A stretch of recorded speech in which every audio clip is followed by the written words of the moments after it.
I am a horror writer, and I'm out of ideas. I'm thinking of new ways to scare people, and I found some inspiration. Horror is the most personal genre of stories that you can write. Romance, action, sci-fi all revolve around what the story itself contains. They are brief, but concise descriptions of the piece of fiction that you're about to read. Horror, on the other hand, transcends the barrier of fiction and focuses on the feeling it gives the reader. That's when it gets personal. Horror is horror, because it is supposed to affect you. There are levels of horror and perceptions that are just as different as our own DNA. For someone, Paranormal Activity might be just the scariest ever movie, and others might watch it as a bedtime story. An action movie fanatic will watch variants of the same movie for hours on end just for the adrenaline and fight scenes. A scary movie or story fanatic will change their taste, and the more they watch, the more immune they'll become. Do you remember Bloody Mary? I do. Fourth grade me was terrified. Now I don't care that much. I've become desensitized to most stories and begun to notice patterns all stories have. Creepy house / doll / ritual. Protagonist that says something like, "It will haunt me forever." Entity. Whatever. I get it. It's not the lack of originality that pisses me off, but the fact that it's just not scary anymore. Even if someone comes up with something new, some concept that hasn't been done before, it is lazily executed and the story itself is butchered and given a bleak ending, which enrages me. I can't write anything that doesn't scare me. I need to feel it too, to know if the story is good, since I have years of experience of reading horror and my tolerance is built up. If it manages to scare me, it will scare 90% of my readers.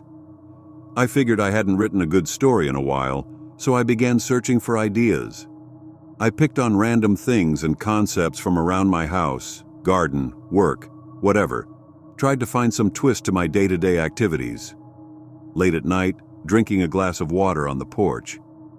What if something were to whistle, far in the darkness? Overdone.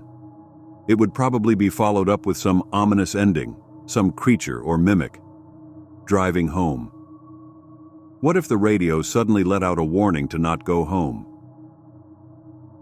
Aliens, mimics again, doppelgangers, pandemic. Again, not that scary. Would be interesting for a minute, then my readers would forget all about it. I just couldn't find anything that really intrigued me. I figured I'd just consumed too much horror, so I needed a break. I rented out a cabin in the woods and tried to go on a detox kind of thing, where I'd sit in silence for days, no TV, no phone, just me in the forest, so that my imagination would start working again. It was around the third night of my stay, and silence was now imprinted in my mind, my movements, my dreams. I had imagined various scenarios of stories, but nothing satisfied me enough. A knock at the door pulled me out of my thoughts. I waited, thinking I must have imagined it. The house waited with me, ready and silent. The knock came again. I put one foot in front of the other and followed the sound to my front door. When I spoke, my voice sounded hoarse, almost unrecognizable. Yes? I have a package for you. Sorry? I have a package for you. Right. I don't live here. The owner doesn't come back until... No, this is for you. Reuben Hollis. I didn't order anything. You asked for inspiration. I tilted my head, staring at a random spot on the door. Inspiration? Was this one of my fans? Who are you, if you don't mind? The person didn't answer. The windows were beginning to darken their blue hue as night made its way to the cabin. Soon enough, moonlight would begin to slide off the wooden furniture and wool rugs, dusty photo frames and antiques. It was cold, but not cold enough to turn on the heating. Another uneventful night would follow. And yet, I wanted to open the door, so I did. The porch was empty, and a cardboard box was sitting in front of me. No labels, no nothing. The person had left. Now that I think about it, I can't remember whether it was a woman or a man's voice. I stared at the box for a while, afraid to step outside and take it. What if someone was waiting for me to do that so they could sneak behind me? What if the dark trees concealed something even more sinister, watching me? I lifted my gaze to the alley. Yeah, I was afraid of, animals. At least, that's what I told myself. I lifted the box and shut the door behind me, locking it twice. Now, I was sitting at the dining table with the box in front of me, debating whether to open it or not. I'd seen this before, and the possibilities of its contents were endless. It could have been a human head, photographs, an endless void, or a prank, most likely. Yeah, a prank, surely.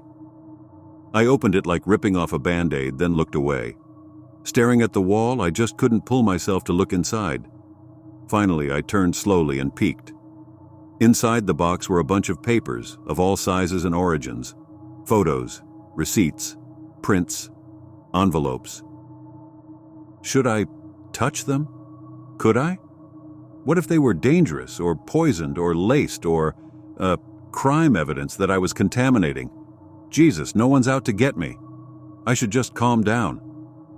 I noticed the papers were grouped and stapled together. I lifted one of the groups. The first piece of paper had a name on it. Paula Salvador. I flipped through it and found a shopping receipt, an address and print screens of some user's activity online on multiple forums with certain words and sentences highlighted and annotated. The last paper of this group had a few phrases scribbled in ink. When Paula was younger, she was out driving with her dad very early in the morning, and a horse jumped out and landed on their windshield, breaking it. Broken glass went into her legs, and the bloody scene remained imprinted on her for years. She is now afraid of horses, and she never sits in the passenger seat anymore. I realized the extracts were laying out this random woman's life and pulling out her darkest secrets and fears for me to read. I put the group aside and picked another one from the hundreds still waiting in the box.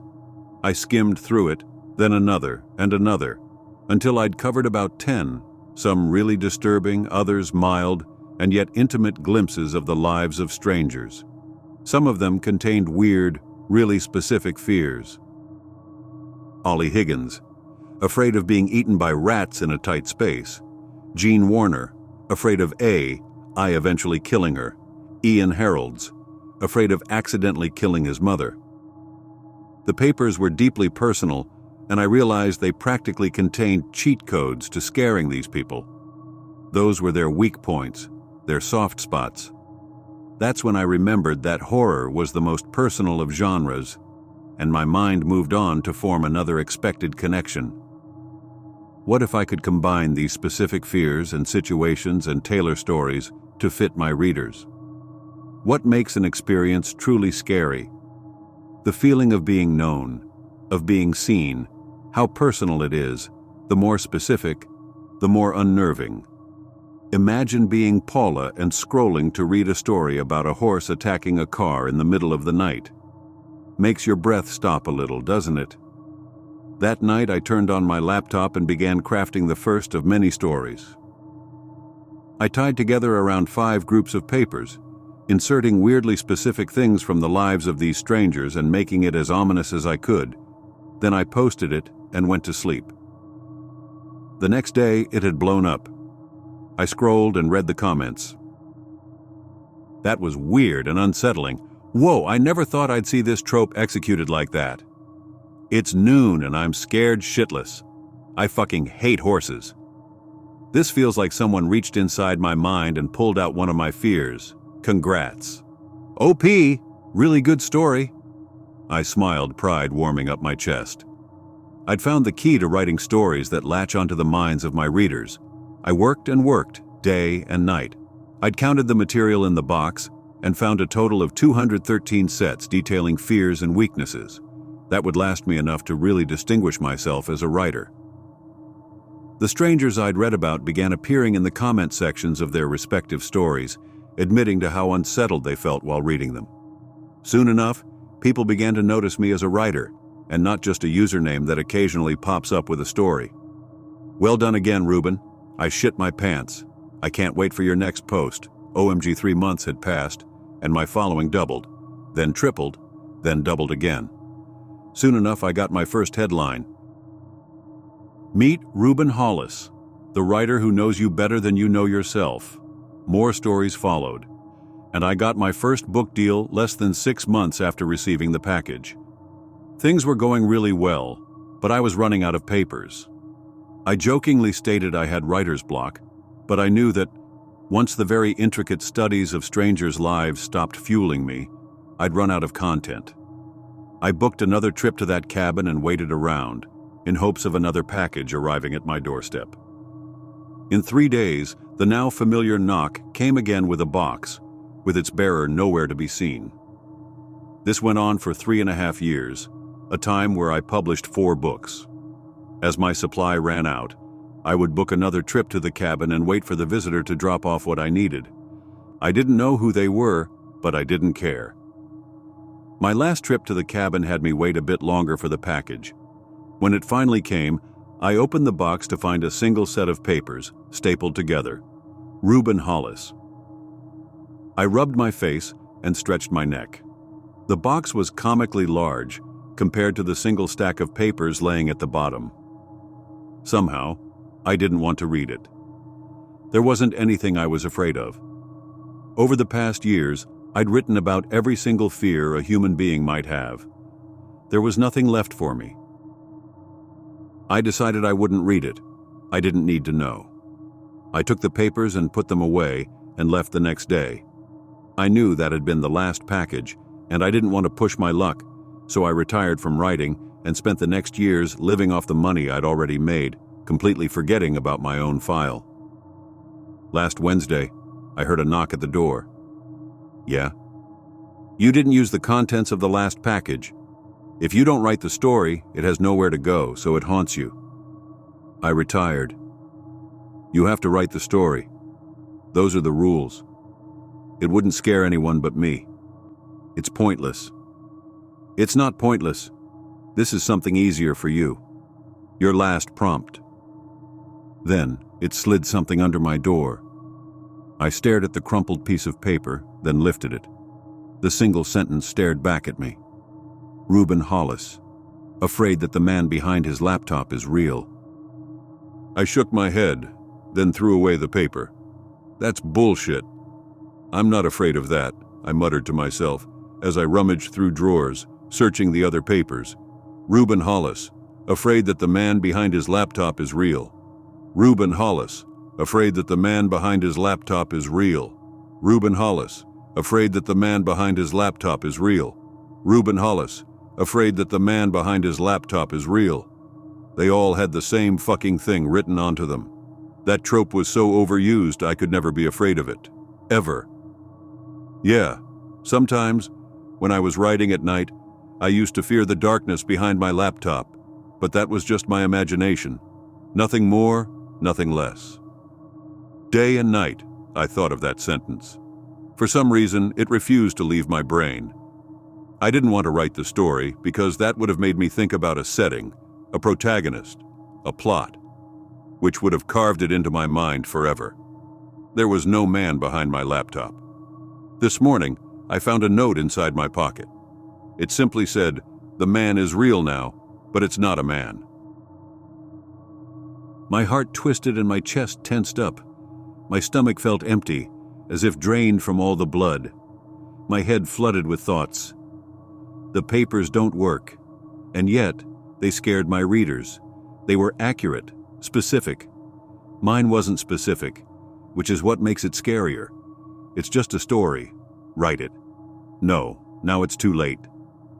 Reuben Hollis, afraid that the man behind his laptop is real. It can't be too late. I remembered how I got the packages. I knew it was unnatural, and yet I didn't question it. I just accepted the offer. Was it too late now to pay the price? Write my own horror story. How hard can it be?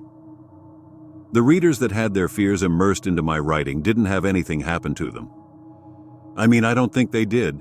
I never checked on them. I would have known, right? If their fears had come true? I didn't care. I never cared. I just wanted to scare them.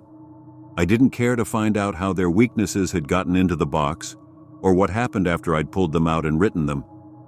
I liked scaring people, but the writer was never supposed to be the one scared or studied. I was merely a vessel. This should not happen. I wanted to get this over with, so I started writing.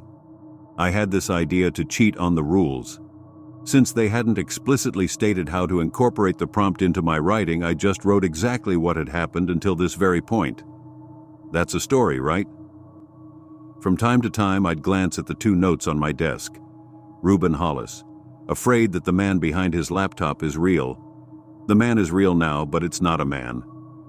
I finished it with some generic, "it was all in my head" thing, then posted it. I wrote it with the night on, so that the darkness behind my laptop would not creep me out. Relief washed over me as I refreshed the page and saw the upvotes coming in. I glanced at the 3 notes on my desk. 3? Wait. No, 2.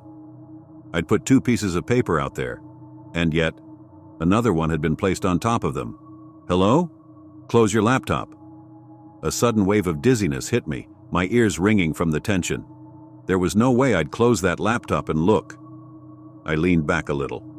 I could see under the table, and my eyes widened, my breath scarce, as I stared at the pair of ghastly feet crouched behind. I didn't blink for so long, my eyes teared up. I was not going to move. Ever. I didn't know what to do, but I just figured I'd stall a bit. From behind my laptop screen, a long, dirty, and bony finger reached out and pressed the off button of my laptop.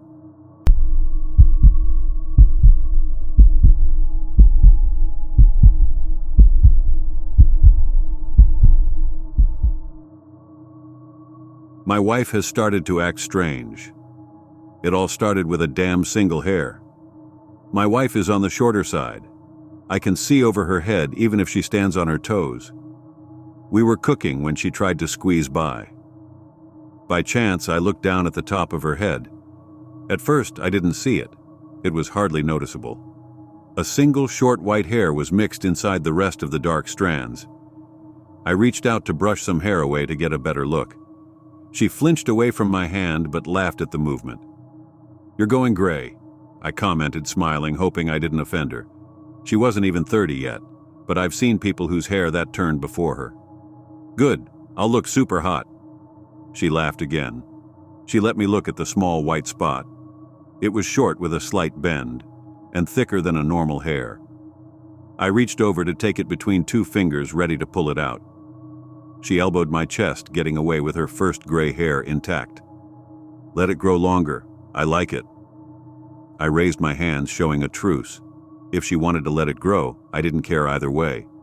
It was just a hair. We got busy cooking dinner, and I forgot about it for a few days. That was until Carrie fainted at work. The call came while I was in the office. It was an hour before I got the message. I quickly told my boss I needed to leave for the day.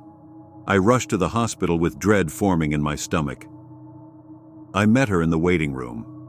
She looked pale, but overall, not as bad as I feared. Her coworker drove her there, which was nice of them. Soon, we were able to see a doctor for a checkup. They didn't see anything wrong with a basic checkup and tests. A scan had been suggested, but it would take a while before Carrie could get a more thorough look. We were sent home without any answers. I tucked her into bed to let her rest for the rest of the day. Thankfully, Carrie didn't feel lightheaded when we got back home, only overtired. I thought getting extra sleep would fix that. The next day it appeared the rest cured whatever caused the sudden fainting spell. Carrie acted like her old self and went back to work even though she could have taken another day off. I told her to not push herself. If she started feeling off again, she should stop working and get someone to help. She assured me she felt fine and nothing bad would happen. I believed that for a while. The medical tests wouldn't be for a few weeks. I kept an eye out for more gray hairs at the roots, however none showed. However, I noticed something else. Carrie started to act differently. The signs were small. She would pause for an extra few seconds, trying to think of the next word she wanted to say. I figured she was just having issues sleeping. The concern came when her eating habits changed. Carrie had always been a picky eater. That was fine. We worked around that. One night I came home to see the food I had bought for myself gone. I wasn't upset, just confused. It wasn't like her to devour frozen meals, and yet she had doubled what she ate without gaining weight. Instead, it looked like she had been losing some. I brought it up to her, and she just brushed it off, commenting she always ate more when the weather got colder. We had been married for 5 years. How did I never notice that before? Then her memory issues got worse. Small items like keys and her wallet were always getting misplaced. I was very understanding and helped her find what she lost every time. After we located what she had misplaced, she told me that maybe stress from work was getting to her. I believed that the first 3 times. I started to look online to see if there was anything I could find that explained these little changes. A month after it all started, she did something she never had before. She snapped at me. We were in the kitchen dishing out a special takeout meal when I caressed the top of her head. I leaned down to kiss the top of hers when she spun around, face red with rage. She pushed as hard as she could with both hands, knocking me hard into the table. It didn't hurt that much. I was more shocked than anything. "Don't fucking touch me without any warning," she shouted and stomped a foot. My mouth hung open. Carrie never swore. Well, rarely. She would drop a curse whenever it was funny. But I had never heard her swear in rage at anyone, let alone imagine she would do so at me. "Sweetheart, are you all right?" I asked, mouth open. What had I done wrong? Did I cause this? Or did something else happen that made her act this way? My head swam with thousands of questions. Carrie quickly settled down, embarrassed by the outburst. She walked over and offered an apology hug that I took. "I'm fine. I don't know, I'm sorry. I just don't feel like myself for some reason," she said in a small voice. I risked a heavy question that changed the mood. "Do you think you might be pregnant? We've been trying for a while and hormones can make you act different," I suggested. She scrunched up her face at the suggestion as a joke. "Different? As in crazy?" she half-joked. "Well," I trailed off, and my answer made her smile again. Sadly, she pulled away and shook her head. "No, I've already checked." I didn't let the disappointment show on my face. We hadn't had the money for the tests to see why we hadn't been able to have a child yet. We figured one would come at the right time. That time simply hadn't come yet. "We'll call the doctors to see if you can get in for those scans sooner. You might have hit your head harder than we thought when you fainted at work. It's not as if you made changes to your medications or anything like that," I suggested. There hadn't been a bruise when she fainted, but I didn't want to take the risk. An odd expression came over her face as she chewed on the inside of her lip. Carrie had something she wanted to tell me, but was too embarrassed to do so. It took a few minutes and some joking threats of eating her dinner for her to open up. I took some of these Asian pills I bought from the gas station. They're supposed to help with a lot of things, like those weird energy drinks you can find. I frowned, concerned over this new information. "Do you have the box still? We can look up to see if anyone else has had the same issues." She shook her head and sighed. It was like 2 months ago, if not longer. I took 3 and then tossed them out because they made me feel lightheaded. I don't know what they were called, and the gas station stopped selling them. Well, that sucked. She didn't remember enough to track down these mystery pills. At least we had something to bring up when we saw the doctors next, or so I assumed. I held her tight, assuring her everything was all right. Figuring out why she felt so odd lately wouldn't be a big deal, that it would just take time. I was unaware time is what we lacked. A few days later, Carrie skipped work and stayed in bed. I offered to stay home, but she talked me into going to work. However, I left my shift early to find her in the same spot I had left her. Dark bags were under her eyes, even though she rested all day. I got her dinner and begged Carrie to go to the hospital. Somehow she talked me down and promised to go in the morning if she still felt tired. The meal woke her up a little. I climbed into bed next to her and we watched a bit of TV before both falling asleep. That night I woke up in the dark to hear her moving in her sleep. I turned on the bedside light and she flinched away from it. Her hands went over her eyes as if the brightness hurt. "Do you have a headache? Can I get you something?" I offered. "Migraine. Yes, please, it feels like pressure." Her voice was low and weak. I got up and put my cell phone in my pajama pants pocket. Depending on the next few minutes, I would call for an ambulance. I got her a glass of water and some aspirin I helped her take. Her body felt far too thin. How had she lost so much weight without anyone noticing?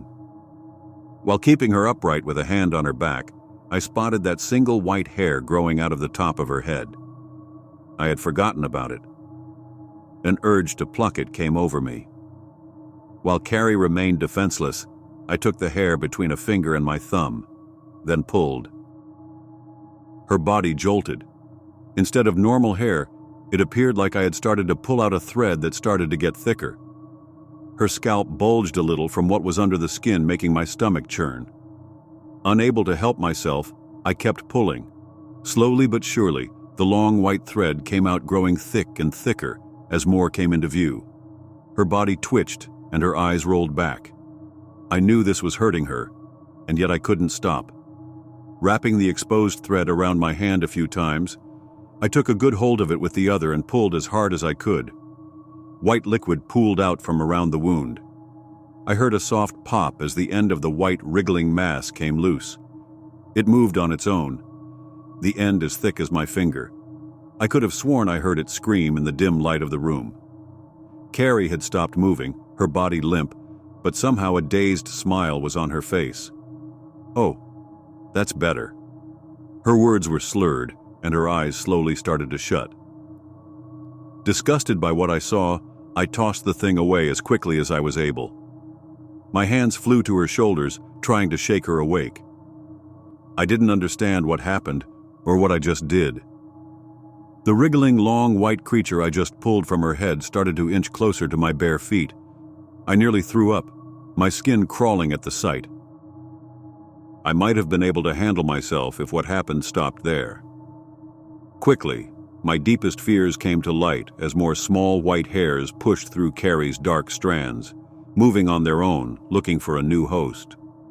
Just one of these things was enough to nearly make me lose it.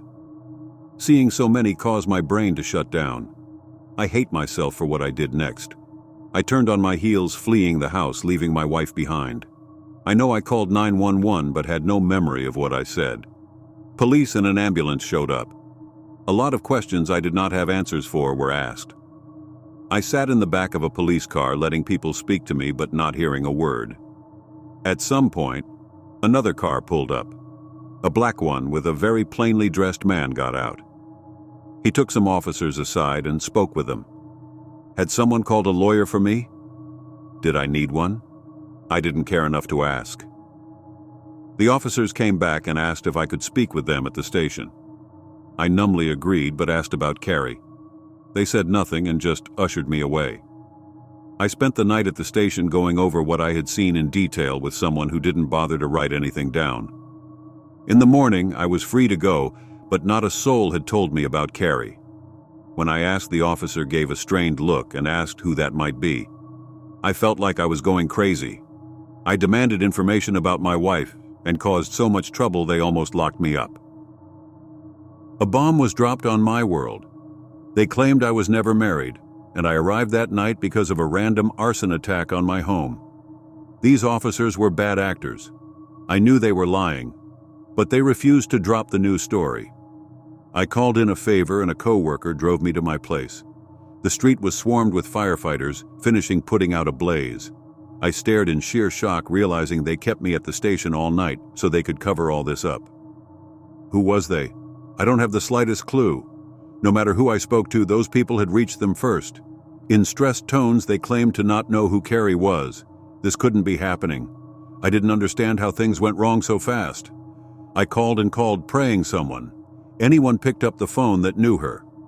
Soon, my calls and any attempts at contacting her family were blocked except by one person.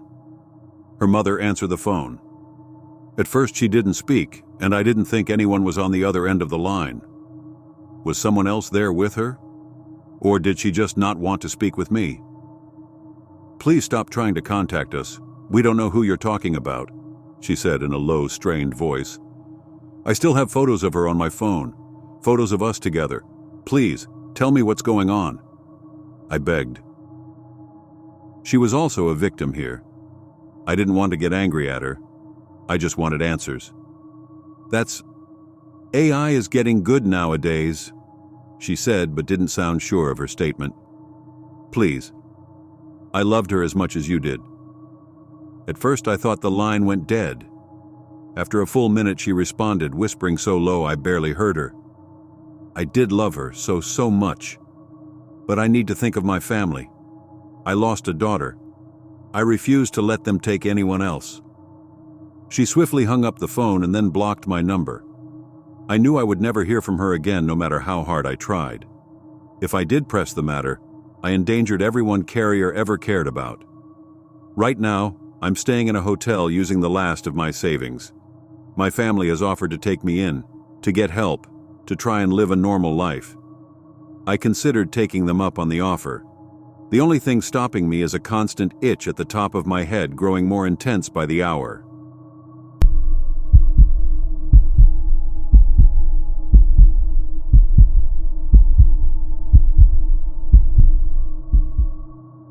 I was a university student on her way to a biology lecture. There wasn't, and still isn't, anything extraordinary about me. I don't know why this happened to me. Why does anything bad ever happen to anyone? Like every other early morning commuter in that underground station, I let the escalator carry me up to the lobby above ground. I dozily eyed the inclining row of posters to my left, advertising whatever was current back in 2010. I was tired, and likely hungover, which was why I thought little of the feathery lightness in my skull as my mechanical step neared the top. A white blanket started to encase the world, obscuring my vision, and then I was standing not in the station's above-ground lobby, but at the bottom of the escalator. My eyesight cleared to reveal that I was where I had started. Supporting myself on the escalator's balustrade, I stepped onto the moving staircase and tried again. I assumed I'd simply had far more to drink than I previously thought. However, once again, I failed to exit the underground station. That white light swallowed my vision, returning me to the bottom of the moving staircase again and again and again. The horror rapidly set into my bones, as much as I tried to fight against it. After trying 5 or 6 times to exit up the escalator, I instead rushed back onto the platform and tried to board a train, but the same thing happened. That white light stole my sight and thrust me a few feet back from the platform's edge, which somehow drew absolutely no looks of interest from boarding or deboarding passengers. And believe me when I say that I tried. I turned frantically to passers-by, hoping they would share my confusion and existential panic, but they didn't. I was invisible to all, despite my best efforts. When I pleaded for help, commuters either ignored me or treated me like a leper. Such as is the way of any major city, I suppose. But this was more than that. It was as if I were being obstructed from the world, not just physically, but mentally. Something had caught me in a bubble, binding me to that London underground station, which, for the sake of my personal safety, I won't name. Just know that I have tried 1,000 different times in 1,000 different ways to escape. On that very first day, a few friendly souls tried to assist. The first kind stranger came along after I'd spent half an hour relentlessly stepping onto that escalator, only to find myself returning continually to the bottom. "Are you okay, miss?" the little old lady asked. "No," I blubbered, slouching against the wall near the bottom of the stairs. "I physically can't leave." "What on earth do you mean, dear?" the woman replied, placing a tender hand on my shoulder. I sniffled, wiping tears from my cheeks, and nodded at the top of the escalator. "Let me show you." I stepped onto the escalator once again. The white light enveloped me. Then I found myself back at the bottom. Yet, the most disquieting thing happened. I turned towards that little old lady, threw my hands up exasperatedly, and found myself staring into her vacant eyes. The elderly woman looked at me as if for the first time. "Gosh, dear," she gasped. "You're crying. Are you okay?" What? I whispered. We were just talking. Didn't you see me try to go? Actually, what did you see? The doddery pensioner's frown morphed into a timid, doe-eyed look. I'm sorry, but I don't understand, sweetheart. Did I just appear out of thin air? I screamed. My high-pitched squeal startled the poor woman. She jolted on the spot and clamped a hand to her chest. Heavens, darling, I'm only trying to help you. When I saw you walking down the escalator, face strewn with tears, What? I interrupted breathlessly. You saw me walking down the escalator? The woman gulped. Yes, love. You looked 1,000,000 miles away. Is there somebody I need to call? I mean this in the kindest possible way. You don't seem to be in a balanced state of mind. Please get me out of here, I trembled, heart starting to feel as weighty as my head. Right. I'll go and fetch help, promised the woman, who scurried fearfully past me onto the escalator. I never saw her again, but I truly believe that the stranger did intend to fetch help. I'll get to that. I took my trusty Samsung S8300 Ultra Touch out of my pocket. Not sponsored, he was just my dearest friend for many years in this solitary cell. Sammy, I called him. Anyhow, I started by calling and texting every single person in my contact list, which was when the true terror started to wriggle its way into my flesh. My friends and relatives were all alarmed by my situation. Each of them promised to help. Each of them failed to help. People would read my texts or answer my calls, but I'd hear nothing back from them. And when I'd asked for updates on the cavalry arriving to save me, I'd get responses such as, "Oh, I don't remember seeing this message. Sorry. What? When did you send this? You need help with what?" Every single person forgot about me, and they all kept forgetting about me, kept forgetting, most importantly, about my situation. It was just as it had been with that old woman. People were forgetting me, and I was, supposedly, forgetting moving my feet back down the escalator. I know this all sounds impossible. Even to me, it still feels like a horrible, horrible dream. And like every bad dream, it comes with a monster. That very first day of imprisonment passed in a horrid blur. The arms of insanity had already embraced me by midnight when the station emptied and the train stopped coming. This was, unbeknownst to me, only one day out of thousands to come. Still, I had hope. There's one thing Transport for London doesn't abide, and it's homeless people, I thought, pressing my spine into the curvature of the corridor's tiled wall. A member of staff phoned the police when I'm caught sleeping rough. Then somebody will come to rescue me, arrest me. Same thing. Nobody came. I felt foolish for thinking somebody would. After all, that place was muddying people's minds. I'm absolutely certain that an underground employee will have seen me on a CCTV camera, but that mysterious force will have wiped his or her memory. I pictured somebody reaching for the phone, fully intending to rat me out to the police, only to absent-mindedly get up and fetch a biscuit from the tin instead. I sobbed as the nature of my paranormal prison, far below the ground, dawned on me. I was trapped, and nobody saw me. No person saw me, I should say. Around 3 in the morning, as my eyelids drifted together, there came the sharp smacks of something striking the distant floor of a distant hallway, somewhere deep within the station. It sounded like wet feet, fresh out of a bath, slapping against tiles. I dismissed it as a dream, of course. Besides, I was already focusing on my migraine, which seemed to have been induced by the pounding of something akin to a tiny mallet behind my retinas. When I opened my eyes to find myself sitting against the wall near the escalators, sunlight pouring from the lobby above, I screamed. Worst of all, I screamed right in the face of a kind young rail service worker looking at me. I remember thinking that he looked quite sweet, with his warm smile and overgrown brown locks. That distracted me, if only for a moment, from the terror of what I'd endured the day before. It all quickly came back to me, of course. "I'm afraid you're not allowed to nap here," the blue-shirted station worker said. "I know you've probably not been here long, but—" "I've been here all night," I interjected with a quivering voice. I was half telling myself, as I struggled to believe that I'd actually spent the night at a train station. The young man, possibly only a few years older than me, smiled. "As I said, I don't think you've been sleeping for that long, miss. You're probably just a little disoriented. It's 3 o'clock in the afternoon. If you'd been here all night, somebody would have moved you along." I didn't reply. I just turned to look at that awful escalator which had haunted me the day before. The worker nodded slowly, and a pitying frown, much like the one of the old lady, started to spread across his face. "You look hungry. Would you like a bite to eat?" I didn't want a bite to eat. I wanted to get out of that hellish place, but this was the first person who'd properly seen me since I first found myself trapped down there, and it had been a long, long 24 hours. I was tired. I was hungry. I was frightened.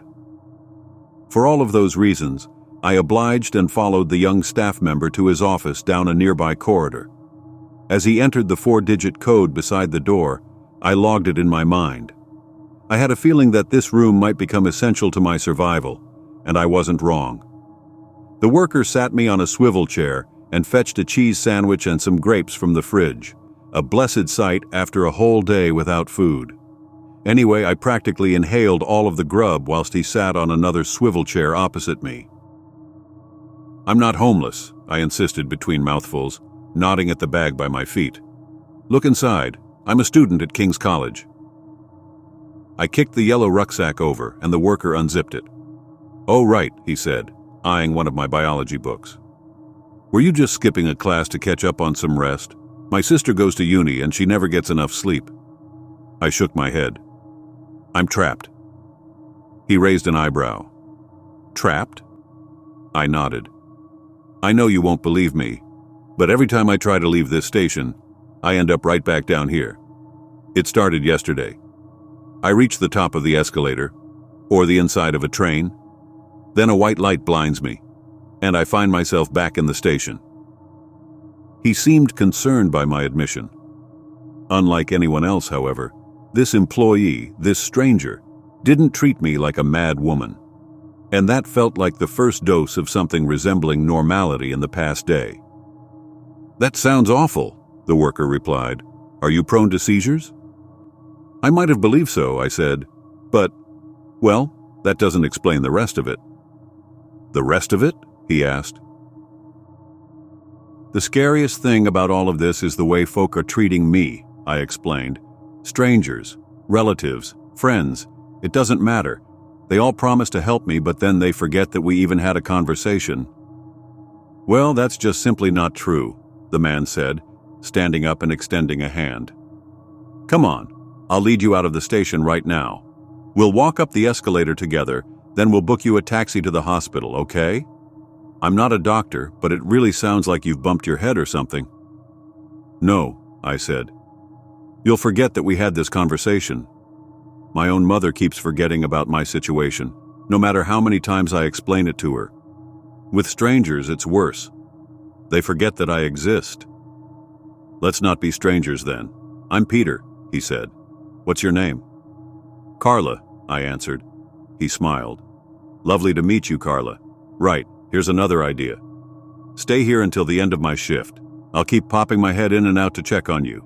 Raid the fridge. You must be starving. And charge your phone.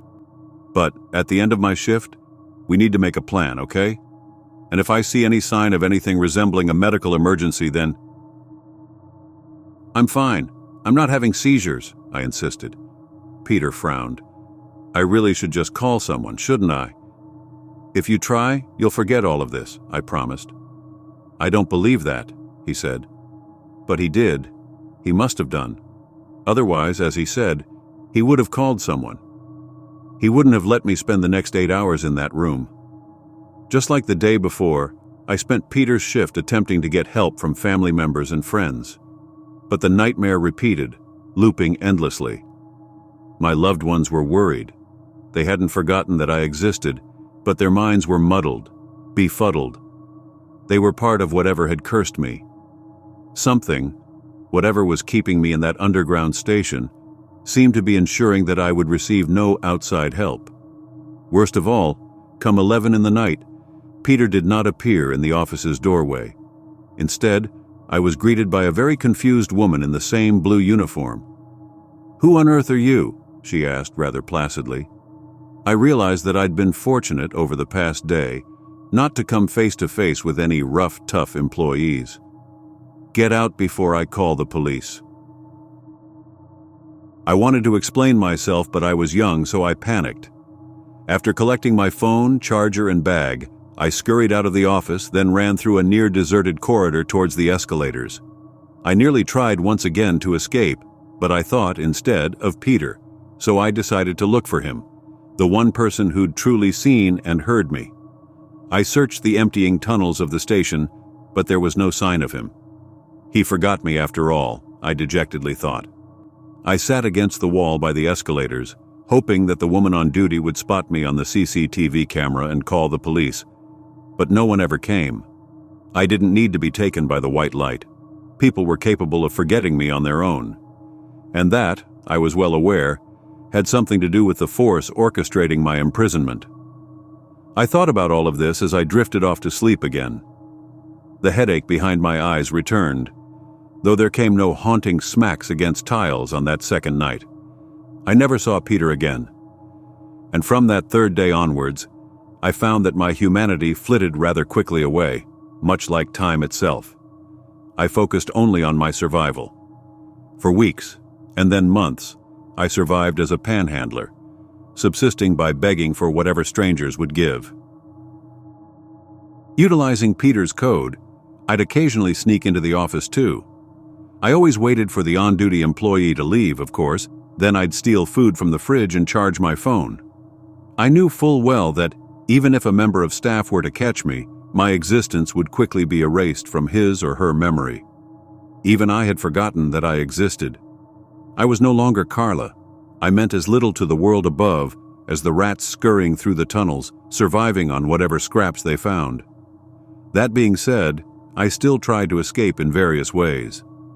Once, I attempted to burrow through the station wall.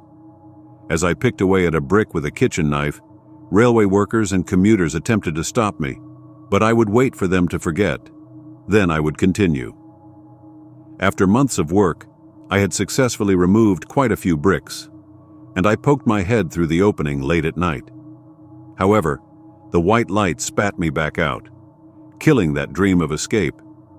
There came the sounds from time to time of smacking against tiles. Distant, but never really that distant at all. And so it continued that way for years, until a visual joined the noise. One night around the Christmas of 2013, I saw something which almost made me scream. Fortunately, my paralyzed throat stopped me. A shadow, like a rising and falling wave, painted the white-tiled walls of a corridor perpendicular to mine. My eyes ached from my nightly migraine, but I knew that they were telling me no lies, and neither were my ears. Something was skulking in the hallways. I wanted to run, but my mind and body somehow drifted off to sleep. As I fell into that dark slumber, I screamed internally, imagining that I would never wake up again. I was certain that the source of the shadow would find me whilst I rested. And this will finally come to an end, I bleakly thought, with a hint of relief. When I woke on the floor of the station, I was both relieved and disappointed in equal measure. After 3 years, time had become a fuzzy concept to me.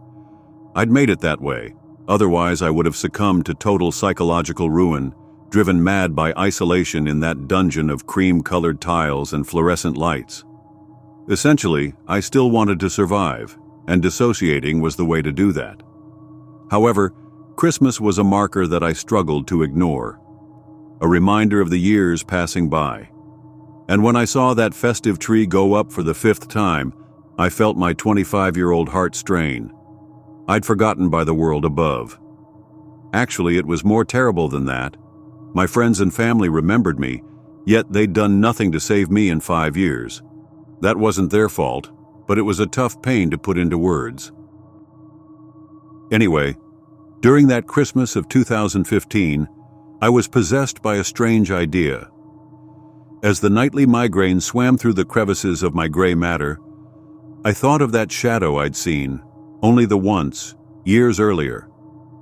I thought of how much tighter my eyeballs had felt, tighter than ever before. The rhythm of that pounding headache had been loud enough to fill my ear canals. It had dulled slightly when I closed my eyes, however. I wondered whether sight might be causing the headaches. Maybe, even when I didn't realize it, I'd been seeing the skulker. I climbed to my feet and made my way to the station's platform. Then I eyed the black mouth of the tunnel to the left. Over the past 5 years, I had heard the tunnel spit occasional smacks and splatters, similar to those awful sounds I'd first heard years earlier. Something prowled the halls of the station at night, something that, I feared, might live in the tunnel. I'd tried to escape through that tunnel before, many months earlier. The white light had, of course, taken me. However, unlike my other escape routes, the experience came with a skull-splitting headache. It had been an agony that put all of my other migraines to shame. Something was special about that tunnel, which was why I chose it over the escalator. I clambered down from the platform onto the railway tracks, knowing that the night guard in the office would likely have seen me on her security feed. Of course, I also knew that she would have already forgotten about me. This was the blessing and the curse of the underground station's spell. Once I was standing on the tracks, facing the black void of the tunnel, I blindfolded myself with my old, filthy scarf. Then, with a deep breath, I walked forwards. 30 seconds later, I could tell that I'd entered the tunnel.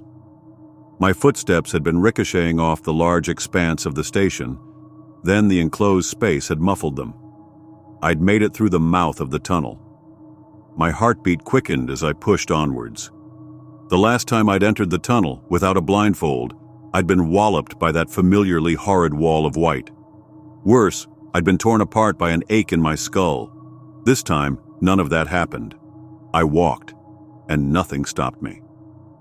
5 minutes later, the reverberating sound of my feet against the metal tracks started to spread far and wide, started to fill a far larger space. "No!"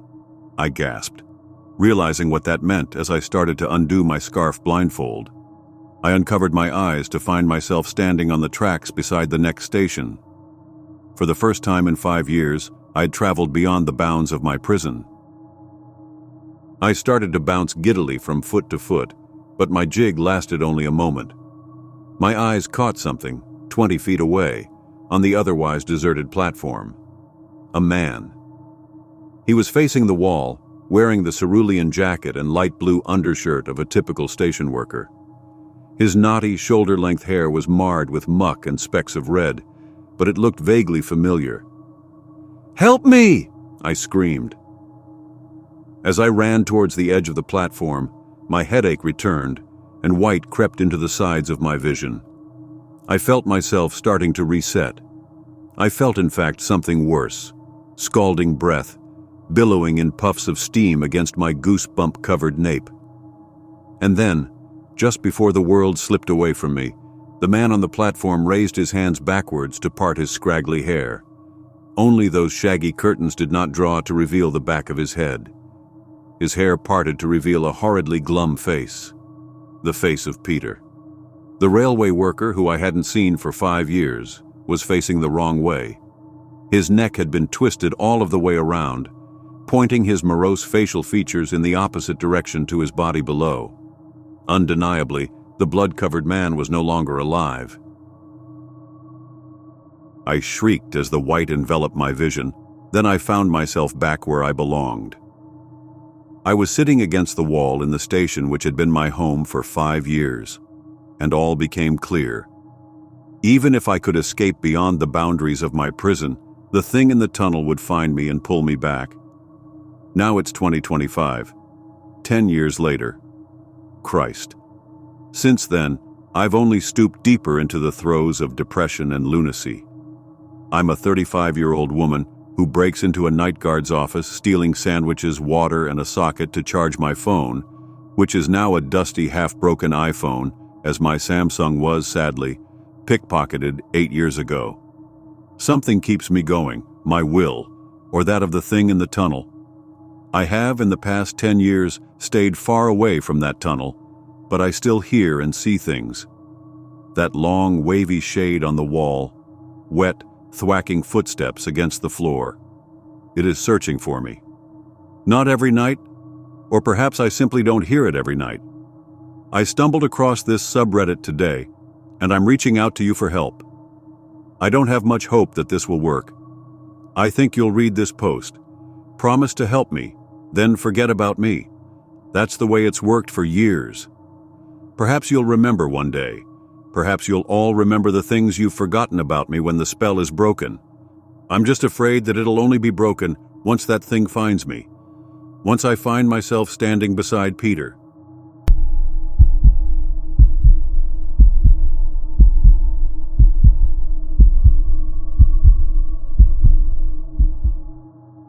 Something is not right with my wife. People called me a genius. The media said I was brilliant, a pioneer, a titan of the industry. I graced the covers of magazines with headlines that screamed, "Visionary CEO disrupts tech world," or "The mind of a modern genius." The cameras loved me, and the world drank up every polished word I delivered in interviews. My life was bulletproof, my empire sprawling. It was easy to hide. Suits tailored to perfection, grins sharpened to charm boardrooms and TED Talk audiences, a steady hand when I held a microphone. But something about the applause always rang hollow in my ears, as though the sound was coming from somewhere far away. The first crack in the facade appeared with Vivian, my wife. For 10 years she'd been the constant amid chaos. Viv was the calm in every hurricane, her laughter a balm, her gaze steady even when I fell into my darker moods. We'd met in college, a spilled coffee turning into love. She didn't marry me for success or wealth. She loved me, the version of myself I barely recognized anymore. Or at least, she had. I noticed it on a Tuesday, a day so inconsequential it should have evaporated from my memory like smoke. She was slicing lemons in the kitchen, the knife moving rhythmically. I walked in, still clutching my briefcase, and froze. Her hands weren't right. Vivian had delicate hands, hands that curved when she rested them on her cheek, hands that wrote letters in soft, sloping script. But these hands, her hands, were slightly different. The fingers seemed longer, the skin paler, like they belonged to a wax model of her. She looked up at me and smiled. "Rough day?" she asked, as though nothing was wrong. It was her voice, her face, her everything, but my gut turned. My mouth went dry. "Yeah," I said after a pause, setting my briefcase down carefully. I forced myself to meet her eyes. Light hazel, same as always. But there was something behind them, something too smooth and placid, like the glass surface of a pond hiding something dark and writhing beneath. "You look pale," she said, stepping toward me. Her voice was honeyed, comforting, luring. I flinched before I could stop myself. "I'm fine," I said quickly. Her smile lingered for just a moment too long before she turned back to the lemons, the knife continuing its steady rhythm. The scrape of metal on wood drilled into my skull like a heartbeat. I chalked it up to exhaustion. That was logical, explainable. I was in the middle of developing the most ambitious AI platform of my career, one that had the board foaming at the mouth. 36-hour workdays were my norm. Sleep was a luxury, and sanity was a flexible concept. But after that night, I couldn't stop seeing it. The wrongness. Her laughter came a beat too late, too rehearsed. When she tucked her long dark hair behind her ear, it was too perfect, like she'd practiced it in a mirror. The way she folded laundry, neat, mechanical, wasn't how Vivian used to do it. It was subtle, maddening in its smallness, but it was there. The mirrors were next. I had always been indifferent to mirrors, saw them as tools, reflections of fact. But now, when I looked into one, the truth bent and twisted. One night I stood in my office, pacing in front of the tall window that overlooked the city. I caught my reflection in the glass and froze. My reflection wasn't moving. It stood there, still as a photograph, staring back at me, Its mouth began to curl into a smile. My mouth. Only it stretched too far, too wide, as though someone were pulling it from the corners. I turned away, my breath hitching, and when I looked back, it was normal again. My reflection, hollow-eyed, a little disheveled. That was when I stopped trusting the world around me. I began studying Vivian, quietly, meticulously. I asked questions only she would know the answers to, but they were too simple, too obvious. She passed them all, but too well. "Remember Florence?" I said casually over dinner one night. "You cried when we saw the Duomo." She smiled fondly. "I did. But what did we fight about?" The faintest flicker of hesitation crossed her face before she smoothed it over. "We didn't fight, Jacob. It was perfect."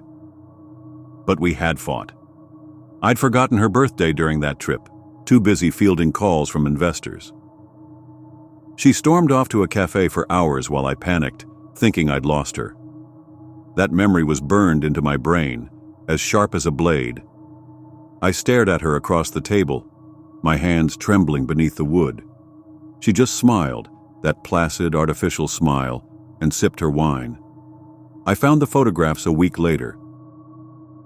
I had come home early, too early, and the house was quiet. I walked into her office to grab something and noticed the bottom drawer was slightly ajar. Inside was a folder.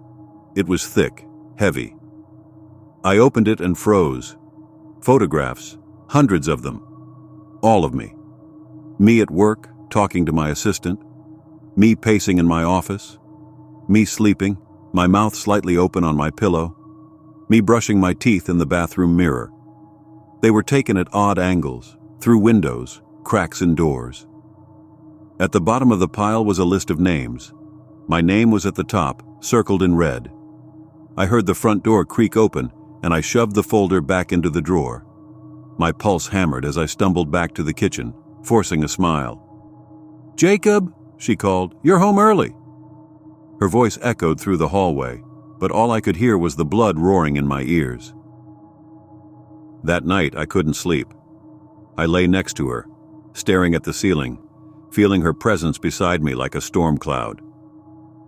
Around 3 a.m., she moved, slowly, deliberately. I watched her silhouette rise and stand at the foot of the bed. "Jacob," she said softly, "why don't you sleep anymore?" My throat felt raw, my hands clammy. "You're not real," I whispered. Her head tilted. Even in the dark, I could see the shadow of a smile stretch across her face. "You're so tired, love. You're seeing things." I bolted upright, my hand gripping the knife I kept under the pillow. "What are you?" I hissed. "I'm your wife," she said. "I always have been." I lunged, the knife flashing in the dark. Her scream pierced the room, so raw, so real, it stopped me mid-motion. My hand shook as the light flicked on. Blood smeared my fingers and Vivian lay crumpled on the carpet, her eyes wide, her lips quivering. I saw it then, in the mirror across the room. In the reflection, there was no knife, there was no blood. It was just me, kneeling on the floor, cradling her body like a child's doll, rocking back and forth, whispering her name. When they found me, I was alone in the room, staring into the mirror. The doctors said I snapped. That Vivian had died months ago in a car accident that I caused. They said my mind broke under the weight of guilt, that I created imposters and monsters to protect myself. But even now, as I sit in this stark white room, my wrists bound, I still see her in the reflections. She smiles at me, tilts her head, and I smile back.